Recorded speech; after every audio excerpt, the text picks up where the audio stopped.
Sum it up as succinctly as possible. Just kind of recap the 30 plus years as a coach up there on the High Line. Well, it's been an interesting journey. So,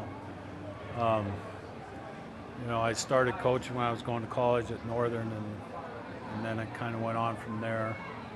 I'm originally from Great Falls, so I student taught in Great Falls and coached at Great Falls High, and then ended up in Harlem. So it's been an interesting journey. I couldn't have did it without my wife, of course. Got to make sure you mention your wife. But I've had some good coaches and some good mentors, and it's been a fun ride. So and that's a long time to be coaching. What are some of the biggest changes, the biggest challenges you've seen over the course of that time? Just, I think, getting kids that want to, get after it. And, from Great Falls, we were supposed to be tough, and we thought we were anyway. But kids, just getting them mentally and physically tough is probably the toughest thing. So, getting them motivated. What's the most rewarding part of being a coach? Seeing kids succeed and becoming, a successful person, and when they come back to you and say, "Hey, coach, how you doing?"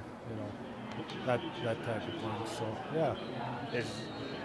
Is coaching something you always knew you were going to do, or did you just kind of fall into it? Well, my dad was a coach and teacher, and so I kind of fell into that. So it took me a while, but were you an athlete when you were in high school as well? Yeah. I wrestled and played football at CMR and played football at the University of Montana. Okay. And finished up at Northern. So, yeah. There's a lot of similarities as far as football and wrestling and being, the parallels of success in both. I mean, what are the things that you see in athletes that, especially in wrestlers, that allow them to be successful playing football or other athletes? Well, just, like I talked about, the mental toughness and the physical toughness, I think, is huge, both in wrestling and football. So, and I think they coincide with each other. So, yeah. When these athletes, especially from Harlem or these other Class B or C schools, they come into Metra, there's got to be that wow moment where they're.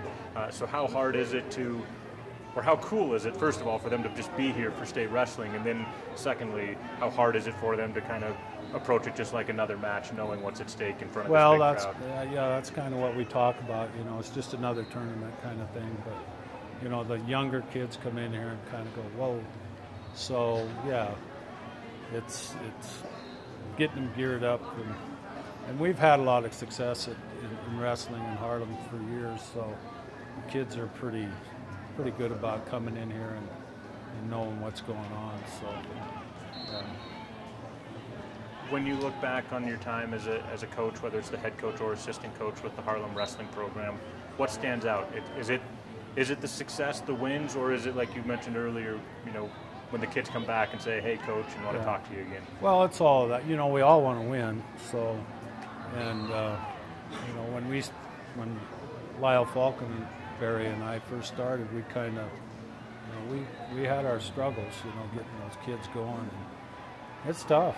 It takes time to build a program, get kids interested, a lot of work. So I'm going to send it off to the younger generation now and let them get after it. So. Well, and Lyle was the head coach, right? Right. He stepped down and you took over. Is that how that worked out?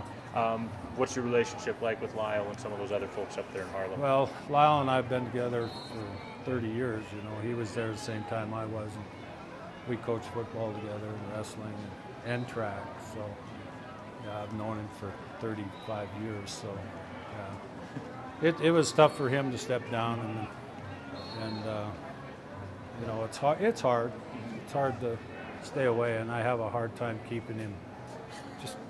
Just get back, dude.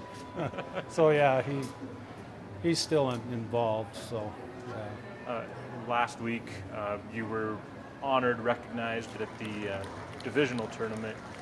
What's it mean to you to get that type of recognition? I was shocked to begin with because I didn't know any of that was coming. So, you know, it makes you proud as a person and a coach that you're, you know, accomplishing what you want, and people are looking at that and seeing it. So it made me, you know, I was pretty humble. So yeah. Last state wrestling tournament as a coach, what's the emotion of has that sunk in yet, that this is the last time you'll be down there on the mats? Yeah, not really, no. So it'll probably hit me Monday, I guess. So yeah. Will you be back next year as a fan? I should be. I'm hoping to be. Yeah. Well, yeah. So what does retirement hold for you? I don't know yet. I like to golf, so I'm hoping I'm going to spend some time on the golf course. Of course, my wife lets me get out of the house. So. How long you been married? 20 years. So yeah. She call the shots?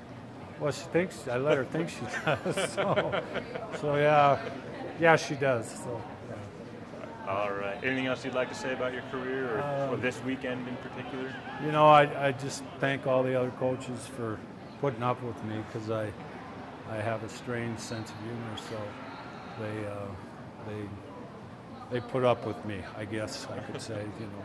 So anyway, yeah, I'd like to thank everybody and all the kids that I've coached, and it's been a good ride, and I'm pretty happy. So.